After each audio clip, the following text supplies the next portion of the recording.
ఈ రోజు మనం కర్ణుడి చావుకి కారణమైన శాపాల గురించి తెలుసుకుందాం. పుట్టగానే తల్లి వదిలేసింది. విద్య నేర్పిన గురువు శాపగ్రస్తుడిని చేశాడు. అంటే యుద్ధం సమయంలో అస్త్రాలు మర్చిపోవాలని శపించాడు.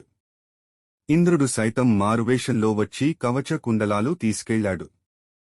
చివరకు భూమాత కూడా యుద్ధ సమయంలో నీ రథం భూమిలో కురుకుపోతుందని శపించింది. అవనికి వెలుగులు పంచే ఆదిత్యుడు అంధకారంలో వదిలేశాడు. కడుపు కోతగా భావించి కన్న తల్లి అనాథగా వదిలేసింది. విద్య నేర్పిన గురువు పరమ కిరాతకంగా శాపగ్రస్తుణ్ణి చేశాడు. దాతృత్వాన్ని ఆసరాగా తీసుకుని దేవేంద్రుడు శక్తిని హరించాడు. ఓరుమికి ప్రతీకగా పరిడవిల్లే భూమాత సైతం ఆగ్రహించింది.